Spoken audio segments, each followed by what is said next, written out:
Compass, the real estate brokerage, they are suing the Seattle area listing database, the Northwest Multiple Listing Service, as battle over exclusive real estate listings escalates. If you're a real estate brokerage, or maybe you're a buyer, maybe you're a seller, what does this mean for you? Let's get into it. Here we go. The heated dispute between brokerage giant Compass and Kirkland, Washington MLS over pre-marketing rules and private exclusive listings has now escalated to the courts. You know, I can kind of see both sides of this. The MLS says, hey, we want everybody to have their listings in our system, which they basically force everybody to. Otherwise, you get a massive fine. I think at one point in time, we had like a $5,000 fine or just something absolutely absurd. But I get it. They're trying to keep all the listings in the database so all the buyers can have an equal opportunity. Hey, there it is. Instead of these private listings, which is the before market listings, the pre-market listings. Hey, we've got this insider listing that's not on the MLS yet, but it's coming soon. Check it out. On April 25th, Compass filed a lawsuit against the MLS in U.S. District Court for the Western District of Washington, alleging monopolistic. Oh, they've got a monopoly on the market and anti-competitive business practices. Obstruction of seller choice, retaliation via a recent suspension of data services, and other claims.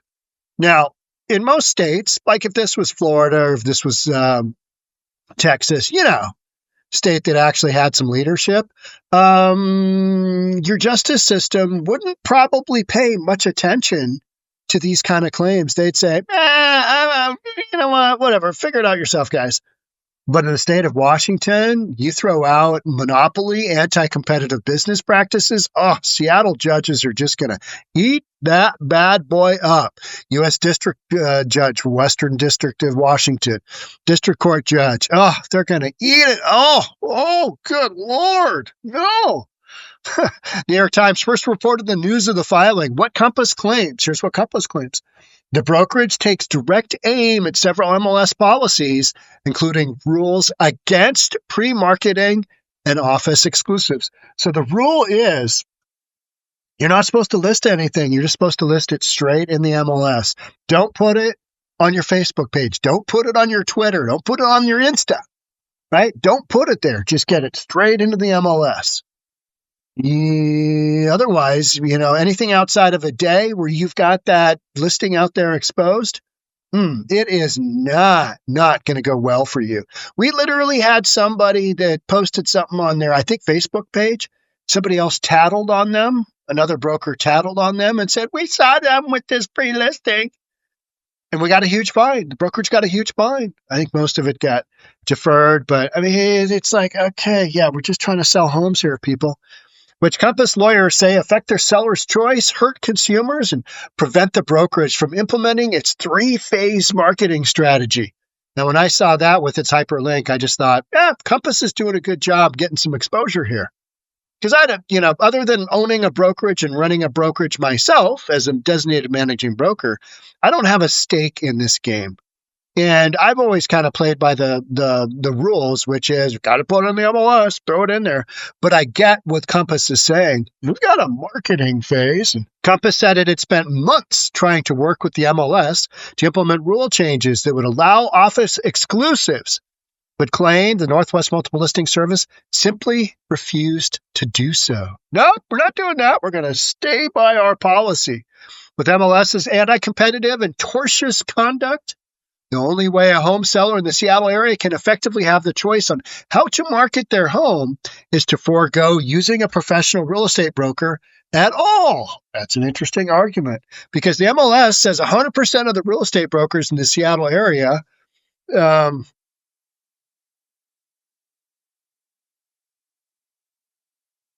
me read that again here, Tristan. With the MLS's anti-competitive and tortious conduct, the only way a home seller in the Seattle area can effectively have the choice on how to market their home is to forego using a professional real estate broker at all, because the MLS has 100% of the real estate brokers in the Seattle area. That is not untrue. If you're going to sell a home, your area of greatest exposure is you got to put it in the MLS. There are no other MLSs. The Northwest Multiple Listing Service is one of the biggest, I think it's the top 2 biggest MLSs in the United States. It is absolutely mammoth. It is enormous. When I started in real estate, I'm going to do an old man story now. When I started back in before, whatever old men say, right? When I started in real estate, it was known as the Puget Sound Multiple Listing Service. And then they changed it to the Northwest because the Puget Sound MLS started gobbling up all the other MLSs until basically they became the one MLS in the state. There's still a couple of MLSs. I think Spokane has one. Tri-Cities might have one, something like that. Some smaller markets that haven't decided to, give it up and join the MLS, but they will put their listings in our MLSs as well, because if you're going to sell anything, you got to almost have it in the Northwest Multiple Listing Service. Compass lawyers wrote in the complaint adding that the MLS rules against pre-marketing and private exclusives prevented meaningful competition from gaining traction. Well, where I would say that goes sideways as an argument is that you have prevented marketing by not putting it in the MLS. If you sell it to somebody in an off-market listing, in a private listing, because you wanted, to get that traction early on, and then you haven't exposed it to the marketplace, okay, from an appraisal standpoint, I also own an appraisal company. I own Reynolds & Klein Appraisal, and that's actually my background. As an appraiser, you don't meet the criteria for market value, which is exposed in the open marketplace to all available buyers. Seller has put it on the market, exposed it. You don't meet that criteria if you sell it in an off-listing sale. That's why you've got those unlisted sale designations that you can put in as a sale, right? Following follows weeks of attacks. Since March, Compass CEO Robert Refkin has been making similar allegations against the MLS via social media posts on the Insta and LinkedIn. Refkin also attacked the MLS board, which he previously claimed was controlled by Windermere, a dominant brokerage in the region, which has 6 affiliated agent members on the board.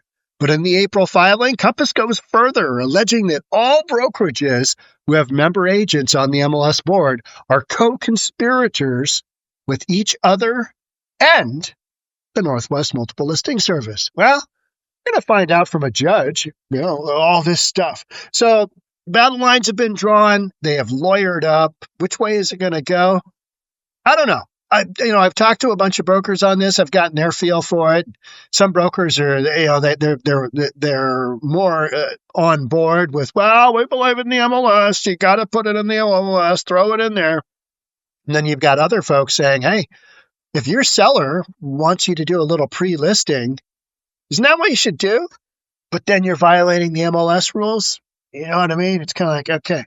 So, and that is the actual argument here, is that if a seller tells their broker, their real estate agent, to go and market this, and that broker says, no, I can't, it's an MLS violation, that is literally what Compass is arguing. The filing also reveals insight into Tabata Perron, the lone Compass-affiliated board member who was appointed in January, but left in recent weeks, saying that she had resigned in protest of the MLS's anti-competitive and tortious conduct. There it is again, tortious. How we got here. The feud began in late March after Compass launched private listings in the Seattle area in defiance of MLS rules. They just basically did it. Here's what we think of your rule. Go F yourself. Here's what we're doing. We're going to do private listings, likely in an attempt to force the MLS to take action. Seattle area market leader Windermere had also been pulled into the battle, as Refkin claimed Windermere and the MLS had colluded to prevent Compass from pushing its 3-phase marketing strategy in the area without risk of steep fines and other penalties. So Compass has got this big plan, and part of me says this is just an effort to get word out on their 3-phase marketing plan. What's your 3-phase marketing plan? Well, glad you asked. It's this. Windermere CEO O.B. Jacoby responded by saying that Compass was playing dirty. Compass playing dirty.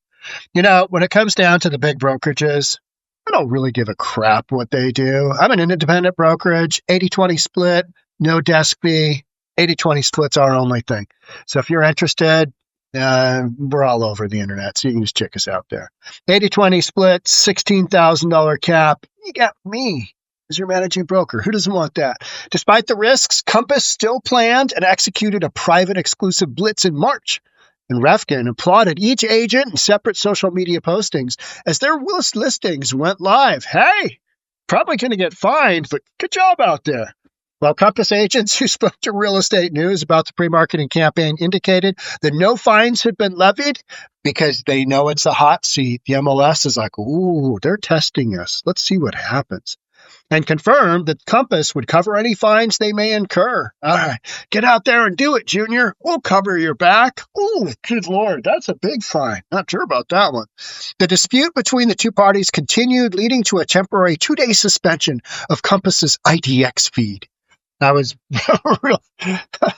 texting with the Compass broker. I'm like, you got your feed back up yet? And they're like, yeah, I went down for a really short period. Because, it's legal posturing. That's what we're doing, legal posturing. Litigation foreshadowed. Prior to the April 25th filing, Refkin had hinted at possible legal action against the MLS via an Instagram post with a quote from a law firm. And previously, Compass launched a website, Washington Homeowners' Rights, which sought to collect contact information from Compass seller clients for a possible class action against the MLS. Now, what's going to happen with this? Who knows? The lawsuit could get dismissed, right? The lawsuit could change the way we do business forever. You're talking about a handful of, in my opinion, are smaller changes. Because big picture, hey, you're going to want to put that property onto the MLS. So yeah, maybe you get gets expanded to a couple of days. You can put it out there pre-listing, but I honestly don't see the downside of marketing this just a little bit, on the front end. I really don't. A little bit. If you want to market this, go for it. But the MLS, their whole thing is you've got to put it in our system. If you're an MLS agent, you got to put it in our system. It's like, okay, all right, you join the MLS. You can't pick and choose because the MLS wants to be able to say to everybody, we've got all the homes in here that our brokers have for sale. They're all actively listed. And because it's a violation of MLS terms if they don't. So you've got the highest likelihood that you're going to be able to go to the MLS and see all the properties. When you start diverging to these other things, well, we're going to show you this listing just a little bit here. Nowhere else. That's when you get into kind of that gray area of, all right, yeah, but you're not putting it in the MLS, got a violation going on, but you should be able to do whatever your sellers want you to do as far as marketing goes. Okay, so how do you avoid that? We'll have some kind of deal. And does this actually, how far down the road does this actually go? It appears that Compass is in it for the long haul. Windermere's position, Windermere's been around forever. And when I was a kid, a young man in my teens and in 20s, Windermere owned the market. It was kind of the new, fancy, up-and-coming brokerage. Century 21 and John L. Scott had, been the ones beforehand that had done it. And, a handful of others. We always had Skyline and going back in time there. But, to have the ability to do what you want as far as marketing goes, Compass is going to push the envelope with this lawsuit and figure out just how far that is. I think they've got probably some legal position on their side, but I think the MLS, from a contract standpoint, also has, they've got kind of a lockdown on this, and that's why we've got the lawsuit, because Compass wants to change how we're doing things. And I think a lot of people are pushing for the Compass changes.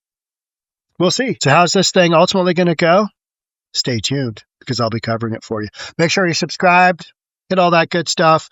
You want more stories like this? You follow me on News for Reasonable People. It's our other channel. Thanks again for being here. I'll catch up with you in the next one. Bye for now.